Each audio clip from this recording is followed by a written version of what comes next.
Buenos días, hermanos, que el Señor les bendiga. Vamos a continuar con la exposición de la primera carta de Juan. Vamos a leer primera Juan, capítulo 1, versículo 5 al 8. Juan, primera carta de Juan, capítulo 1, versículo 5 al 8. Dice así la palabra del Señor. Y este es el mensaje que hemos oído de Él y que os anunciamos. Dios es luz y en Él no hay ninguna tiniebla. Si decimos que tenemos comunión con Él, pero andamos en tinieblas, mentimos y no practicamos la verdad. Pero si andamos en la luz, como Él está en la luz, tenemos comunión los unos con los otros. Y la sangre de Jesús, su Hijo, nos limpia de todo pecado. Si decimos que no tenemos pecado, nos engañamos a nosotros mismos.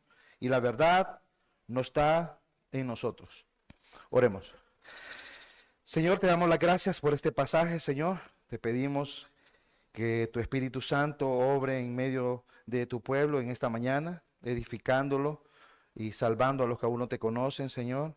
Ayúdame a predicar tu palabra, Señor, a pesar de mí, y que nuestro Señor Jesucristo sea glorificado por medio de este sermoncito. Amén. Hermanos, estamos en un mundo donde todas las iglesias dicen tener el verdadero mensaje del evangelio. ¿Sí o no? Nadie dice, nosotros predicamos un evangelio falso. No. O predicamos un mensaje que no es verdadero. No. Todos dicen, nosotros predicamos la verdad. ¿En realidad predican la verdad? Esa es la pregunta importante. Solo necesitamos observar los mensajes que predican las iglesias en nuestro país para ver en realidad algo muy preocupante. En casa de Dios se predica, amigo, el evangelio. En el evangelio Dios quiere prosperarte económicamente. Siembra tu ofrenda y cosecharás abundancia material. El evangelio es para hacerte rico, exitoso en este mundo. Otro ejemplo, en las iglesias como Ebenezer, proclaman el evangelio es poder sobrenatural. Busca experiencias espirituales, hablar en lenguas, recibe sanidad, ven por los milagros y manifestaciones con nosotros. Vemos la iglesia católica romana, enseña el evangelio, no se recibe a través de los sacramentos y la tradición. Participa en la misa, venera a los santos y cumple con los ritos religiosos. Aunque los tres dicen predicar el verdadero mensaje del evangelio, hay algo que tienen en común las tres iglesias. Sus miembros y sus líderes no viven en santidad, porque no tienen un nuevo corazón, no han nacido de nuevo y no aman a Cristo.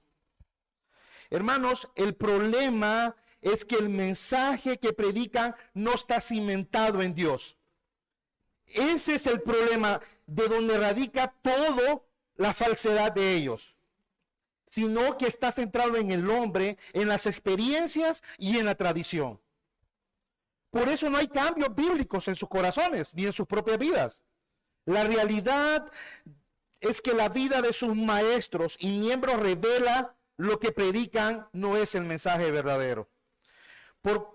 Pero cuando el mensaje del evangelio realmente, hermanos, es predicado, aquel mensaje que está cimentado en la naturaleza santa de Dios, transforma el corazón, redime a la persona y esa persona refleja la naturaleza de Dios. Hermanos, los hermanos de aquel entonces que recibieron esta carta estaban luchando con hombres malvados que decían predicar la verdad igual que estos. Y lo que traían realmente a las iglesias era confusión y engaño. Juan empieza, hermanos, sus argumentos en esta primer carta, hermanos, contra los gnósticos, manifestando en primer lugar cuál es el mensaje verdadero y sus implicaciones. Y en esta mañana tenemos 4 puntos, hermanos. Tenemos la base de este mensaje. Número 2, tenemos la confesión que contradice este mensaje. Número 3, tenemos la realidad que está de acuerdo con este mensaje. Y número 4, tenemos la confesión que revela que no hemos recibido este mensaje. Pero antes de comenzar en nuestro primer punto, queridos hermanos, el texto comienza y este es el mensaje que hemos oído de él. Debemos hacernos una pregunta: ¿por qué Juan comienza enfatizando que este mensaje fue oído directamente de Cristo? ¿Por qué esto era realmente importante para Juan, comenzar con este argumento de esta manera? Era importante, hermanos, para mostrar que el evangelio es revelación divina. Esto, hermanos, era fundamental para contrarrestar el error de los gnósticos. Y lo mismo hace Pablo cuando comienza Gálatas capítulo 1, versículo 11 al 12. El evangelio que fue anunciado por mí no es según hombre, dice Pablo, sino que lo recibí por medio de una revelación de Jesucristo. Juan quiere ser muy claro en el principio de este argumento. No traigo un mensaje como el de los gnósticos. El mensaje directamente de Jesucristo. Y este mensaje no es otro más que el mensaje del evangelio de la gracia de Dios. Así que, hermanos, siempre que miremos la palabra mensaje en primera de Juan, es un sinónimo del mensaje verdadero, del mensaje del evangelio. ¿Ok? Ese es un punto muy importante para que ustedes tengan en mente en toda la carta. Aclarando estos dos puntos importantes, hermanos, pasemos a nuestro primer punto, la base del mensaje. Juan comienza hablando del evangelio con Dios, hermanos, porque ese es el origen de todo. De ahí parte todo el evangelio. ¿Quién es Dios? Si recordamos las clases de fundamentales, ¿cómo comienza la clase fundamental? ¿Quién es Dios? ¿Quién es el hombre? ¿Qué hizo Dios en Cristo? Y nuestra responsabilidad. Bueno, Juan comienza haciendo lo mismo. Y dice, Dios es luz. Y en él no hay tinieblas. Y Juan usa un contraste, hermanos, entre la luz y las tinieblas. La luz es la cosa creada más pura, más sutil, más útil. Las tinieblas, por lo contrario, es lo más impuro, opaco y nocivo. Este contraste, hermanos, es muy importante porque es una metáfora espiritual para decirnos que Dios en esencia es verdad, es pureza, es santidad absoluta, hermanos. Como dice Santiago capítulo 1, versículo 17. Así que, hermanos, tenemos que entender, hermanos, que Dios, nuestro Dios, en esencia es purísimo, limpio, absolutamente santo. Ese es nuestro Dios, hermanos. No es cualquier Dios. Habacuc 1:13 dice, muy limpios son tus ojos para mirar el mal y no puedes contemplar la opresión. Pero Juan, queridos hermanos, no solo dice lo que Dios es, sino está diciendo también lo que Dios no es. Dice, en él no hay ninguna tiniebla. En él no hay ninguna tiniebla. La idea, queridos hermanos, es que Dios es sin mezcla, absoluta de maldad, de pecado o imperfección. No hay absolutamente nada pecaminoso y malvado en nuestro Dios, hermanos. Él es puro, Él es santo absolutamente. Entender esto era básico, hermanos, para contrarrestar las falsas enseñanzas gnósticas. El mensaje comienza con quién es Dios: santidad absoluta, sin ninguna maldad o pecado en Él. Después de poner las bases, hermanos, del mensaje del evangelio, Juan, o como diría nuestro pastor, después de poner la mesa para desarrollar una argumentación, en todo el libro pone las bases en forma de contrastes, hermanos. Y así va desarrollando todo su argumento. En segundo lugar, Juan menciona, y pasamos a nuestro segundo punto, en segundo lugar, Juan menciona la confesión que contradice el mensaje que recibimos de Cristo. La confesión que contradice el mensaje que recibimos de Cristo. ¿Cuál es esa confesión que contradice el mensaje? Bueno, es toda confesión que no está acompañada de una vida de santidad y piedad. Eso dice el texto. Si decimos que tenemos comunión con Él, pero andamos en tinieblas, mentimos y no practicamos la verdad. Hermanos, tener comunión con Él significa que somos uno con Él. Pongan mucha atención en este término. Tener comunión con Él significa que somos uno con Él, que participamos de la naturaleza divina. Eso significa. Juan 17:21 dice, para que todos sean uno, como tú, oh Padre, estás en mí y yo en ti, que también ellos estén en nosotros. Eso significa tener comunión con Dios.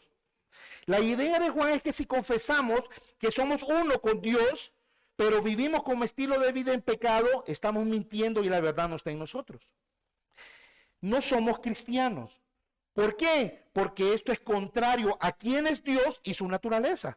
Recuerden que él parte de la base de sólida de quién es Dios para hablar de este argumento. Si Dios es santidad, si Dios es luz, si Dios es absolutamente santo, no tiene nada que ver una vida de pecado con él. ¿Cómo alguien que dice estar unido a Dios puede tener esa clase de vida? No tiene sentido. Colosenses 1:13 dice, y él nos libró del dominio de las tinieblas y nos trasladó al reino de su amado Hijo. El problema era que los gnósticos estaban diciendo, tenemos conocimiento especial de Dios, somos espirituales, pero cuando los cristianos veían sus vidas o las personas, encontraban inmoralidad, orgullo, divisiones, pecado, carnalidad en sus vidas. Sus vidas contradecían a un Dios santo, del cual ellos decían tener comunión y estar unidos con él. Por eso Juan dice, cuando confesamos que somos cristianos, pero vivimos en pecado, mentimos. Y mentimos en primer lugar de quién es Dios. Estamos diciendo que Dios no es luz, que es tinieblas. Número 2, mentimos sobre lo que la Biblia dice de nosotros los cristianos. En Efesios 5:8. Usted dice que antes eran tinieblas, pero ahora son luz. O sea, por lo menos están mintiendo sobre quién es Dios y sobre la realidad de un cristiano verdadero en la Biblia. Dice Tito 1:16, profesan conocer a Dios, pero con sus hechos lo niegan. ¿Cómo podemos decir, hermanos, que tenemos comunión con Dios cuando vivimos en pecado? Como práctica de vida. Tener comunión significa estar en unidad. Si tengo comunión con Dios, viviré en santidad porque Dios es santo. Y aquí el problema no es la confesión en realidad, hermanos. Escuchen bien, el problema no es la confesión. Lo que contradice el mensaje era la confesión acompañada de una vida de pecado. Ese era el problema. No es simplemente la confesión, es la confesión que está acompañada de una vida de práctica de pecado. Aquí está el problema de los herejes. Para aquellos que dicen ser cristianos, pero viven en pecado como estilo de vida, sin arrepentimiento verdadero, en realidad no hay esperanza. Aunque aspiran el cielo, recibirán el infierno como pago. Eso les estaba diciendo Juan a esos gnósticos, a esos herejes. Porque lo que confiesan no está de acuerdo con el mensaje, con sus vidas, ni con el mensaje, ni con la naturaleza de Dios. Después de revelar esta verdad, hermanos, sobre los hipócritas gnósticos y falsos cristianos, Juan pasa a darle esperanza del verdadero cristiano en nuestro tercer punto. La realidad que está de acuerdo con el mensaje. Juan dice, en otras palabras, pero, o sea, en contraste, si andamos en la luz, como Él está en la luz, tenemos comunión los unos con los otros. Y la sangre de su Hijo nos limpia de todo pecado. Hermanos, Juan, aunque estoy seguro que está desanimando a los falsos con esta declaración, estoy seguro que mucho más está animando a los verdaderos cristianos de aquel momento. Recuerden que ese era el propósito de la carta, traer ánimo a los hermanos y que tuvieran una seguridad bíblica de salvación. Y está diciéndoles así, hermanos, si vivimos en luz, o sea, en santidad, verdad y obediencia a sus palabras, hermanos, si vivimos así, podemos estar seguros de que somos uno con Dios. Si caminamos de acuerdo al Evangelio, participamos de la naturaleza divina. Eso es lo que está diciendo Juan, porque esto es lo congruente con una persona unida a Dios por medio de Cristo. Porque es resultado de que Dios mora en nosotros, hermanos, es que nosotros podemos vivir en santidad y piedad, porque Dios es santo. ¿Ok? Esta realidad, hermanos, estaba dando a los cristianos de aquel entonces y a nosotros hoy en día esperanza, hermanos, tranquilidad, gozo de que en realidad somos cristianos, hermanos. Hermanos, y no solamente esto, Juan está no solamente dándoles, sino que lo está sellando con una promesa de garantía. Nuestros pecados son perdonados por la sangre de Cristo. Queridos hermanos, si tú vives como práctica apartado del pecado y obedeciendo y amando al Señor, puedes estar seguro que estás unido a Dios y a su pueblo. Esta es la realidad. Aunque la prueba, y esto es un punto muy importante, aunque la prueba de nuestra unión con Dios es nuestra vida, no es nuestra vida la garantía de nuestra unión,